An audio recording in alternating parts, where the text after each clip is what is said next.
Good morning students. तो आज हमारा पहला प्रश्न है कि भारत और किस देश के बीच पैक्स सिलिका साझेदारी हुई। India and which country signed the PACS silica partnership. इसका सही जवाब है यूएसए अमेरिका। तो दूसरा प्रश्न पूछ रहे हैं कि रातापानी टाइगर रिजर्व का नाम बदलकर doctor Vishnu Shridhar Wakankar tiger reserve करने की घोषणा की गई है। ये किस राज्य में स्थित है? It has been announced that the Ratapani Tiger Reserve will be renamed Dr. Vishnu Sridhar Wakankar Tiger Reserve. In which state is it located? इसका सही जवाब है मध्य प्रदेश। हमारा तीसरा प्रश्न है कि भारत ने ईरान से अपने नागरिकों को लाने के लिए जनवरी 2026 में कौन सा ऑपरेशन लॉन्च किया? Which operation did India launch in January 2026 to bring back its citizens from Iran? इसका सही जवाब है ऑपरेशन स्वदेश। हमारा चौथा प्रश्न है कि हाल ही में किसने Griha Lakshmi digital marketing portal launch किया? विच स्टेट लॉन्च द गृह लक्ष्मी डिजिटल मार्केटिंग पोर्टल? इसका सही जवाब है Karnataka.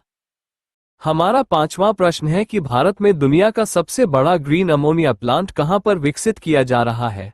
Where in India is the world's largest green ammonia plant being developed? इसका सही जवाब है आंध्र प्रदेश। हमारा छठा प्रश्न है कि हाल ही में कोलकाता हाईकोर्ट के नए चीफ जस्टिस के रूप में किसे नियुक्त किया गया है? Who has been appointed as the new Chief Justice of the Calcutta High Court? इसका सही जवाब है सुजॉय पॉल। हमारा सातवां प्रश्न है कि हाल ही में केंद्र सरकार द्वारा पंजीकृत करण फ्राइज और वृंदावनी नस्लों का संबंध किससे है? The Karan Fries and Vrindavani breeds registered by the central government are associated with which animal? इसका सही जवाब है गाय। हमारा आठवां प्रश्न है कि हाल ही में स्क्रू पहली बार मेडिकल इमरजेंसी के कारण किसके सहयोग से धरती पर लौटा है? With whose assistance did the screw return to Earth for the first time due to a medical emergency? इसका सही जवाब है SpaceX।